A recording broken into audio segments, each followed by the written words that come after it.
শরীর সবাই ভালো আছেন এবং সুস্থ আছেন। এখন ঘড়ির কাটা হচ্ছে 10:30টার পরে। আনতে যাচ্ছে ছেলেকে রেডি হয়ে। তো চলুন, সকালে দিয়ে এসেছে সুমন, আর আনতে যাওয়ার পালা পড়েছে আমার। কারণ সুমনের দোকানে দুটো কর্মচারী আসবে না, তো সেই কারণে ওর বেরোতে সমস্যা হবে। সেই কারণে ও বললো যে তুমি নিয়ে আসবে, নাহলে ও নিয়ে আসছিল কদিন ধরে। কারণ হচ্ছে আমার ছেলে আসলে বায়না করে কুরকুরে কিনবো, লেস কিনবো, তো রোজ রোজ তো খাওয়া ভালো না।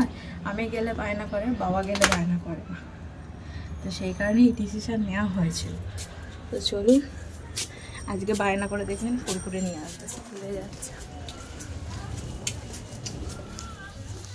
এই যে কুরকুরে কেনা হলো, চলো। সবাই বকবে কুরকুরে কিনছে, রোজ এই দোকানটা থেকে কুরকুরে কিনছে, স্কুলের কাছেই দোকানটা। চলো, হয়ে গেছে। বায়না করে করে ঠিক কিনে নিয়েছে।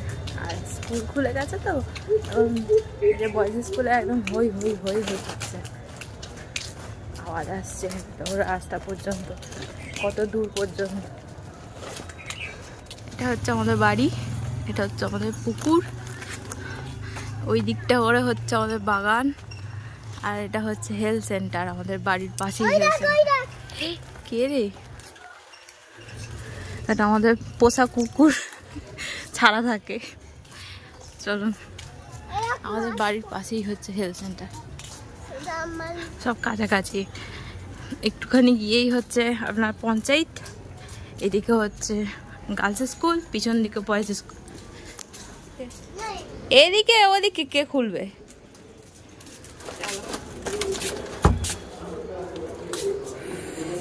রোদ নেই কিন্তু গরম ঠিক আছে। কি গরম! আবার এইটা এখানটা করে কি করলো নোংরা করে, ওটা আর পারতে পারছি না আমি। এগুলো টুল নিয়েছে, টুলের উপরে উঠে ওরা পারবে। আমি হাত পাই এখানে, হাতই পাচ্ছি না। টুলটা এনেছে, না ও উঠে ওখান থেকে পারছে। হ্যাঁ,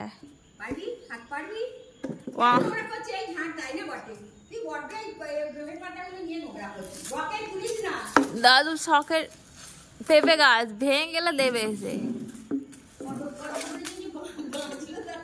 হ্যাঁ, সবাই দুটো পেঁপে খাওয়া হয়েছে, 3টে পেঁপে হয়েছে, দুটো খাওয়া হয়েছে, দুটো একদম গাছ পাকা পেরেছে, বাবাই পেরেছে দুটোই। না, একটা আমার কর্তা পেরেছে আর একটা বাবা পেরেছে, দুটোই গাছ পাকা ছিল। আর মিষ্টি, গাছ পাকা বলে তো মিষ্টি ছিল, তাই না? কালকেরটা কতটা মিষ্টি ছিল? কালকেরটা আগের দিনেরটা আমি একটু খেয়েছিলাম, কালকেরটা আগের দিনের থেকেও টকটক করছে। হ্যাঁ, কালকে আরো পেকে গেছিল। রংটা কি রে জানো, সোনা বললে না যে আম করতে বলে, আমি খানা একটু দিয়ে বলে না ভালো না। আগের দিনেরটা একটু সবুজ সবুজ ছিল, ঘরে পেকেছে, কালকেরটা একদম হলদে হয়ে গেছে। হ্যাঁ, ওই জন্য আরো মিষ্টি। কালকেরটা আমার খাওয়া হয়নি, আগের দিনেরটা খেয়েছিলাম, মিষ্টি লাগছে। চলুন বন্ধুরা, বিছানাটা পরিষ্কার করতে হবে। আজকে আমার রান্না বান্না অনেকক্ষণ হয়ে গেছে, 11:30টার সময় রান্না হয়ে গেছে। কি রান্না বান্না করেছি আমি আপনাদের দেখাচ্ছি। আগে এটা বিছানাটা পরিষ্কার করি। বিছানাটা আমার ছেলে কি করেছে দেখুন, কি অবস্থা করেছে। চাদরটা চেঞ্জ করে দিই আর বিছানাটা গুছিয়ে নিই। চলুন, আর আমি একটু আগে চান করে এলাম, আজকে বৃহস্পতিবার, তো সকাল সকাল চান হয়ে গেছে, সকাল সকাল রান্না হয়ে গেছে।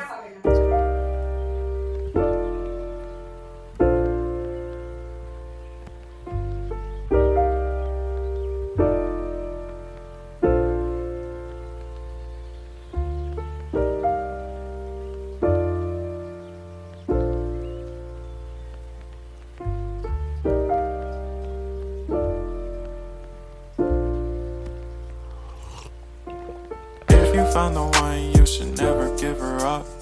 I think it's the way life changes. বিছানা পরিষ্কার করা হয়ে গেছে, চাদরটাও চেঞ্জ করে দিয়েছি। আমি 2 দিন ছাড়া চাদর চেঞ্জ করে দিই, উপরে হোক নিচে হোক। বেশি দিন চাদর রাখতে ভালো লাগে না, 2-3 দিনের মধ্যে চেঞ্জ করে দিচ্ছি। কারণ এই বর্ষাকালে তো ভ্যাপসা গন্ধ বেরোয়, ভালো লাগে না আমার। বর্ষাকাল একদম ভালো লাগে না, ভ্যাপসা গন্ধ ছাড়ে, তারপরে জামা কাপড় শোকায় না। যতই ভালো করে কাচুন না কেন, জামা কাপড় থেকে গন্ধ ছাড়ি, তো সেই কারণে আমার একদম ভালো লাগে না। ওই জন্য আর কি 2 দিন ছাড়া বিছানার চাদরটা চেঞ্জ করে দিচ্ছি। আর রাজ্যের কাচছি, কেচে শুকও হচ্ছে না, আর জামা কাপড় ব্যবহার করেও শুক হচ্ছে না। সব জামা কাপড়ে যেন আস্তে আস্তে গন্ধ যাচ্ছে, মানে একটা ঘেমো গন্ধ। কি রান্না বান্না হয়েছে দেখো। কি হলো?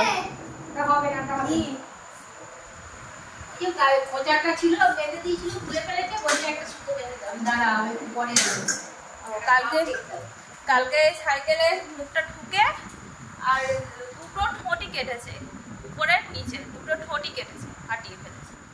রাত্রিবেলা ঘুমাতে যাওয়ার আগে আর ওই সব কাণ্ড করে বসেছে। যতক্ষণ না ও ঘুমাচ্ছে ততক্ষণ আমরা আতঙ্কে থাকি, এই বুঝি কিছু হলো, এই বুঝি কিছু হলো।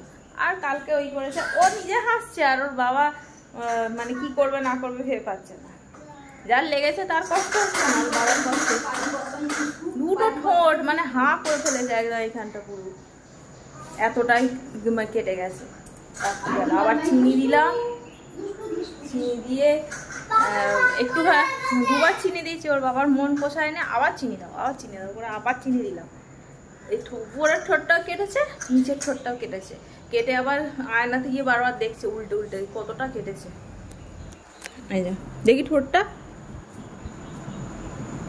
ঠিক হয়ে গেছে, চিনি দিয়ে দিয়েছি, ঠিক হয়ে যাবে, জুড়ে যাবে। ঠিক হয়ে গেছে তো? আয়রন ম্যান তুই, আয়রন ম্যান। হাঁড়িতে ভাত ফোটানো আছে, এখনো ফুটিয়ে ফ্যানটা ছাড়া বাকি আছে। এখানে আছে বরবটি আলুর তরকারি, এতে আছে ডাঁটার ঝাল, যেটা অনেক এক্সপেন্সিভ। ডাঁটার ঝাল বাবার মানে আমার শ্বশুরমশাইয়ের ফেভারিট। ভাজা মুগ ডাল, আজকে কালকে অরহর ডাল করেছে না, আজকে ব্লগ বানাইনি। কালকে অরহর ডাল করেছিলাম, তারপরে শাক চচ্চড়ি করেছিলাম, কুমড়ো শাকের চচ্চড়ি, কুমড়োর তরকারি, মাংস। কালকে মাংস হয়েছিল না, চিকেন হয়েছিল কালকে, মঙ্গলবার না হয়ে বুধবার হয়েছিল। অনিমাকেও একটুখানি দিলাম চিকেন, অনিমাই এনেছিল। এখন অনিমাই চিকেন আনে, আমার বরের নাকে গন্ধ লাগছে মাংসর, তো সেই কারণে ওকে আর পাঠাইনি, অনিমাই নিয়ে এসেছে। এই দেখুন আম এবারে কিনে আনা হচ্ছে, আমাদের গাছের আম শেষ হয়ে গেছে, এই জন্য এবারে বাজার থেকে কিনে আনছি। বাবা আজকে আর মাছ নেই, ওই জন্য সুমনের জন্য আর ছেলের জন্য ডিম বানিয়ে নিচ্ছে। আর আমার 2 পিস চিকেন রেখে দিয়েছিলাম, ডিম খাবো না বলে, ওই জন্য 2 পিস চিকেন ফ্রিজে আছে, সেটাই হয়ে যাবে। আর ছেলে আর বাবার জন্য ডিম সেদ্ধ করে দিই, মাছ নেই ফ্রিজে, ওই জন্য ডিমটাও বারণ করেছি। কারণ আজকে বৃহস্পতিবার, কালকে শুক্রবার, কালকে তো নিরামিষ, সেই শনিবার বলেছি কিনবে মাছ, ওই জন্য আর আজকে আর কেনার কথা কিছু বলি। বৃষ্টি এসে গেছে, যাই জ্বালাগুলো দিয়ে আস। জমিয়ে বৃষ্টি এসে গেছে, জ্বালাগুলো খোলা আছে, বেশ জোরে বৃষ্টি হচ্ছে। মঙ্গলবার থেকে বৃষ্টি হবে করে বৃষ্টি আর হচ্ছিল না, আজকে বৃহস্পতিবার জোর বৃষ্টি হয়ে গেছে। এদিকে এই ঝাপটাটা আছে, চলুন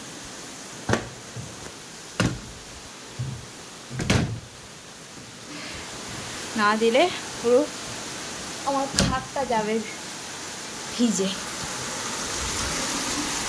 জোরে বৃষ্টি হচ্ছে, অনেকদিন পরে এরকম মুষলধারে বৃষ্টি দেখবে, নাহলে বৃষ্টিতে হয়ই না এখন আর সেরকম ভাবে। ওই নিরিক চিরিক হলো, একদম কালো চলুন ঝাপটা দিচ্ছে, অনেকদিন পর আজকে ভালোভাবে বৃষ্টি হচ্ছে, আওয়াজটা হেভি লাগে। এই গায়ে ঝাপটা লাগবে, ঝমঝমে বৃষ্টি পড়ছে, বৃষ্টির আওয়াজটা খুব সুন্দর লাগে, তাই না? এটা নামিয়ে দিলে এটা ভিজে যাবে, ভিজে গেল, বৃষ্টির আওয়াজটা হেভি। Good morning. কালকের ব্লগটা কন্টিনিউ করা হয় না, কালকে দুপুরবেলা থেকে আমার শরীরটা খুব খারাপ লাগছিল, তো সেই কারণে পেটের যন্ত্রণা হচ্ছিল, যেটা হয়ে থাকে আর কি আমার, তো সেই কারণে আর কি ব্লগটা কন্টিনিউ করা হয়নি। দুপুরের পর থেকে রেস্ট নিচ্ছিলাম, তো আজকে সেই ব্লগটা আর কি কন্টিনিউ করছি। এখন ঘড়িতে বাজে হচ্ছে 10টা 20, একটু পরে যাব ছেলেকে আনতে। আজকে সকালবেলা সুমন দিয়ে এসেছে, কালকেও দিয়ে এসেছিলো, আজকেও দিয়ে এসেছে, যাবো আমি আনতে।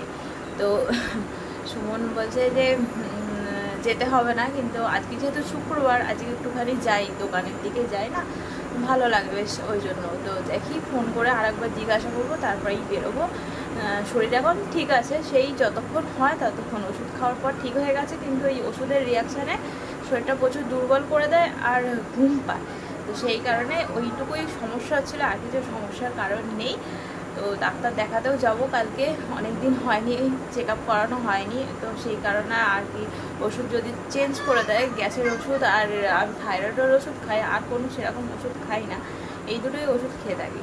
তো এবারে দেখা যাক ডাক্তার যদি অন্য কোনো ওষুধ দেয়, যেহেতু বর্ষাকাল না, সবারই কম বেশি আর কি পেটের গণ্ডগোল বলুন, জ্বর বলুন, বমি বলুন, সর্দি কাশি বলুন, সবারই হয়ে থাকছে। সেটা আমি তো রুগী, আমার তো হবেই আর কি, এটা কোনো বড় ব্যাপার নয়। আমার বড় তো কারোর শরীর খারাপ হলেই টেনশানে পড়ে যায়, কারণ ওকেই তো নিয়ে ছোটাছুটি করতে হবে। তো এই হচ্ছে ব্যাপার। তো এখন বসেছি চা নিয়ে। চা হচ্ছে আমার একটা এনার্জির জিনিস, বলতে পারেন এনার্জি ড্রিঙ্ক। আমি চা না খেলে আমার শরীরে এনার্জি পাই না। চাটা খাওয়াটা ঠিক নয় ডায়েটিংয়ে, কিন্তু তবুও আমার দ্বারা সম্ভব নয়। তো চলুন চাটা খেয়ে চান টান করে যাবো সেটা।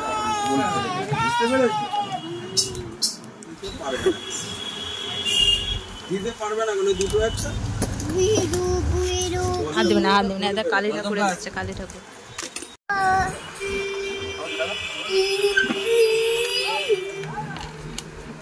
আগে তো দুটো না আড়াইটা পড়েছিল, দেখলুম। কটা দিস? 12টা। নে এদিকে চলে আয়। কালকে এখানটা করে কি অবস্থা করেছে। হ্যাঁ, আবার বৃষ্টি পড়ে আবার যেন সেই গুয়ের মতো হয়ে গেল। বাবার প্যান্ট পরেছে, বদমাইশি করছে। চলো। আরে সোনার টিফিনে আছে ছাতুর পরোটা, ইয়ামি। কেমন হয়েছে? ভালো হয়েছে তো? তাহলে হাম করে খেয়ে নেবে। হ্যাঁ, কি হয়েছে?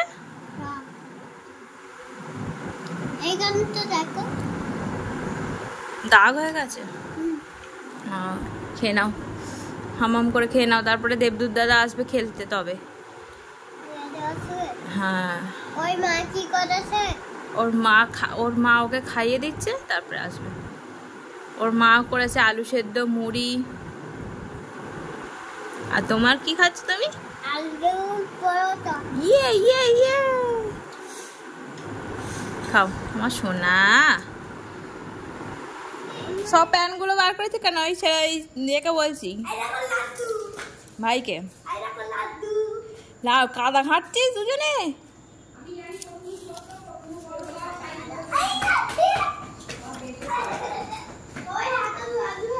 ইস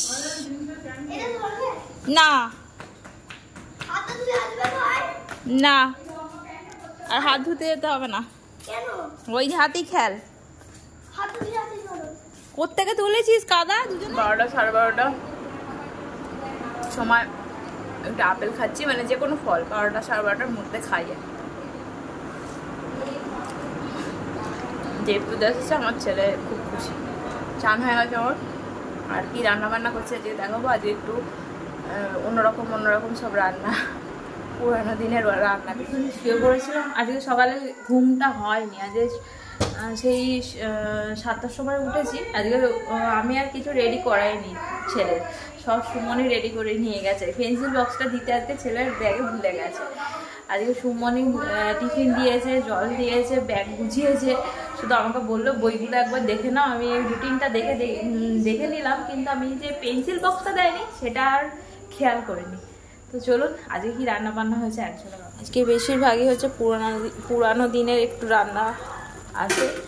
এটা হচ্ছে মোচার ডালনা করেছি আজকে। মা মোচাটা কেটে দিয়েছে, ওই এতে বসে টেবিলে বসে কেটে দিয়েছে মোচাটা। আর এখানে আছে ওই যে শাক, এই শাকটা বেশ ভুলে গেছি। শাক ভাজা মতো, একটু চচ্চড়ি আর ভাজা ওই মাঝামাঝি। এখানে আছে ডাল, পাঁচমিশালি ডাল আছে।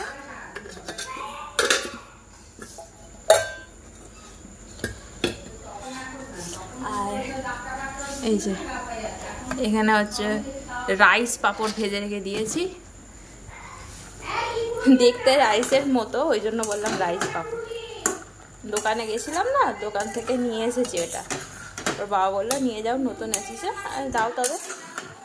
গন্ধটা এত ভালো বেরোচ্ছে না, তাও নিরামিষ, তাতেই এত সুন্দর গন্ধ বেরোচ্ছে। চলুন, এটা হয়েই গেছে, বন্ধ করে দিই।